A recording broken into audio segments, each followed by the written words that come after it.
भैया इस वक्त चेन्नई वाले गाना गा रहे होंगे क्योंकि इस वक्त उनका दिल टूटा हुआ है। चेन्नई वालों का बड़ा दिल टूटा हुआ है, चेन्नई वाले बड़े परेशान हैं। और वो गाना क्या है? दिल मेरा तोड़ दिया उसने, बुरा क्यों मानूं। और ये गाना पता है किसके लिए गा रहे होंगे चेन्नई वाले? ये गाना किसके लिए गा रहे होंगे वो भी आपको बताएंगे। लेकिन इस वक्त चेन्नई को बड़ी टेंशन है यार, बड़ी परेशान हो गई है चेन्नई। मतलब ये समझ लीजिए कि चेन्नई के मैनेजमेंट को नींद नहीं आ रही होगी। परेशान चेन्नई की मैनेजमेंट इतना है कि भाई साहब जो सबसे बड़ा दाव चेन्नई ने लगाया वो दाव ही फीका पड़ गया, फेल हो गया चेन्नई का। क्योंकि बहुत दिनों से सपने देखे, बहुत लंबे वक्त से था इंतजार, चेन्नई ने दाव लगाया इस बार, लेकिन भाई साहब पूरा का पूरा मामला फेल होता हुआ नजर आ रहा है चेन्नई सुपर किंग्स का। देखिए ये बात साफ है कि आईपीएल 2026 से पहले बड़ी चर्चाएं थी, हर चीज की बड़ी चर्चाएं थी। और ये चर्चा ये बात भी पक्की थी कि चेन्नई सुपर किंग्स में महेंद्र सिंह धोनी नहीं खेलेंगे। लेकिन एक अब ऐसी खबर आ रही है जिसने चेन्नई को टेंशन दे दी है। और चेन्नई का जो पूरा प्लान है वो पूरा का पूरा प्लान अब धराशायी होता नजर आ रहा है, फेल होता नजर आ रहा है। आईपीएल 2026 से पहले एक तरीके से ये समझ लीजिए कि चेन्नई टूट गई है। अब वो कैसे टूट गई है समझने वाली बात है। आप थोड़ा समझेंगे तो आपको एहसास होगा कि वास्तव में चेन्नई लुट गई है। चेन्नई लुट गई है मतलब साफ है कि चेन्नई के साथ बहुत बड़ा धोखा हुआ। और वो धोखा इतना बड़ा हुआ कि चेन्नई सुपर किंग्स, अगर मैं देखूं तो जाहिर तौर पर चेन्नई सुपर किंग्स के लिहाज से यह खबर एक तरीके से धोखे वाली है। चेन्नई के साथ धोखा अब कैसे हुआ समझिएगा। दरअसल सबसे पहले आप यह समझिए कि महेंद्र सिंह धोनी आईपीएल 2026 मतलब आखिरी है। महेंद्र सिंह धोनी अब नहीं खेलेंगे, ये बात साफ साफ है, ठीक है। उसके बाद में क्या है, संजू सैमसन पर दाव लगाया, ठीक है। कहा जा रहा है कि संजू सैमसन को कैप्टन बना दीजिए, ठीक है। उसके बाद में ऋतुराज गायकवाड़ अभी कैप्टन है।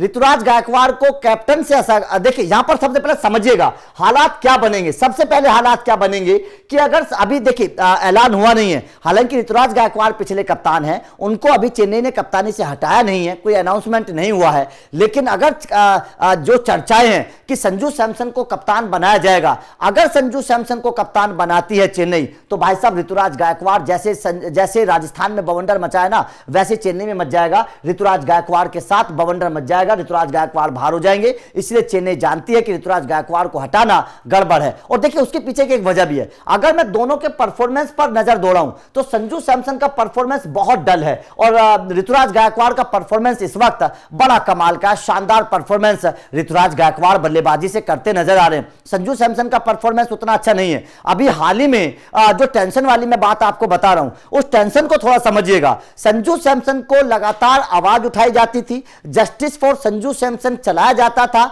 सोशल मीडिया पर संजू सैमसन को इंसाफ दिलाने की मांग उठती थी, तमाम क्रिकेट फैंस संजू सैमसन के लिए आवाज उठाते थे। लेकिन उसका फायदा क्या हुआ? जितने भी क्रिकेट फैंस ने संजू के लिए आवाज उठाई, क्या संजू सैमसन ने उनको इंसाफ दिया?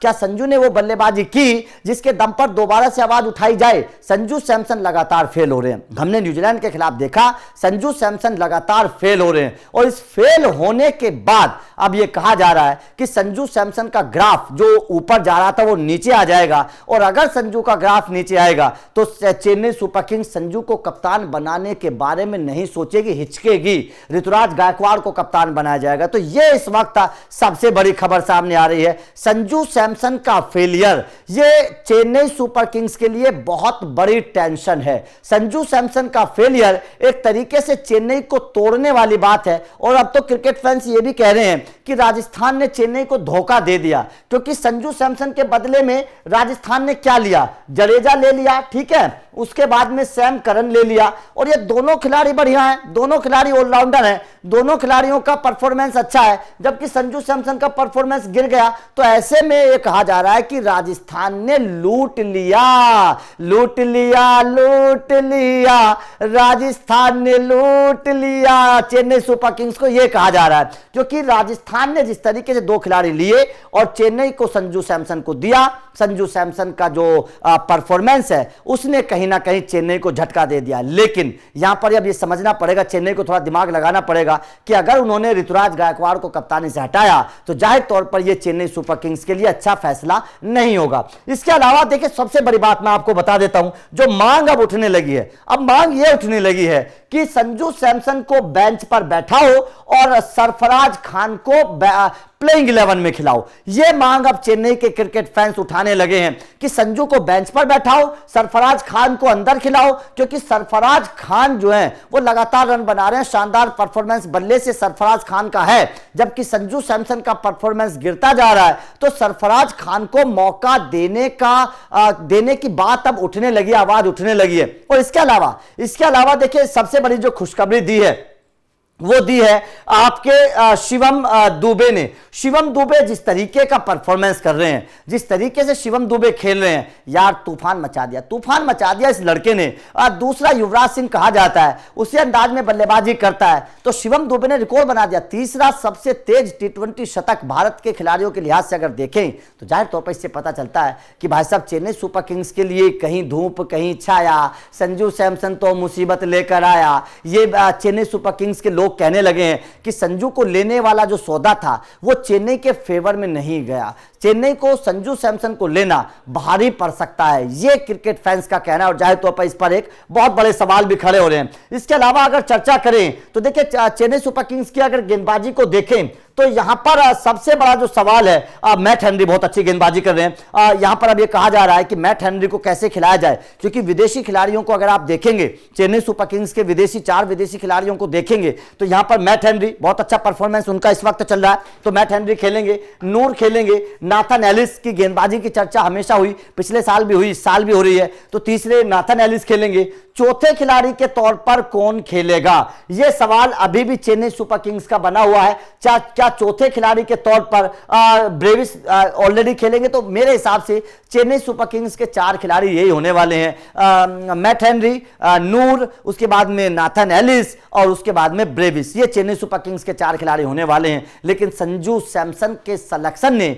चेन्नई सुपर किंग्स को बहुत बड़ी टेंशन दे दी है। संजू सैमसन को लेना, अब ये क्रिकेट फैंस कह रहे हैं कि चेन्नई को यह सौदा नुकसानदायक साबित हुआ है 2 खिलाड़ियों के बदले, और वो 2 खिलाड़ी भी वो हैं जो चेन्नई की जान हुआ करते थे, ताकत हुआ करते थे मिडिल ऑर्डर की और गेंदबाजी की। उन दोनों को देखकर संजू सैमसन को लेना और वो भी फेल हो गए तो जाहिर तौर पर चेन्नई के लिए ये एक बहुत बड़े झटके से कम नहीं है। इसीलिए कहा जा रहा है कि चेन्नई वालों अब थोड़ा सा दिमाग लगा लो। और देखिए एक चीज और भी सामने आ रही है, संजू सैमसन के ग्राफ गिरने का अपडेट यह भी है कि टी20 विश्व कप में ऐसा हो सकता है कि संजू सैमसन को बेंच पर बैठा दिया जाए। ऐसी भी खबरें हैं कि संजू सैमसन को शायद मौका नहीं दिया जाएगा, इस तरह का भी अपडेट है। तो अगर चेन्नई का होने वाला कप्तान बेंच पर बैठेगा तो ब्रांड वैल्यू में फर्क पड़ता है। तो आपका इस खबर पर क्या कहना है? क्या आपको भी लगता है कि संजू का फेल होना चेन्नई सुपर किंग्स के लिए वास्तव में झटके वाली बात है? और क्या वास्तव में राजस्थान के साथ जो चेन्नई ने सौदा किया वो फायदेमंद था? कमेंट करके बताइएगा। बाकी लगातार अपडेट मिलते रहेंगे तो चैनल को सब्सक्राइब करके बेल आइकन को प्रेस कर देना। Thank you very much.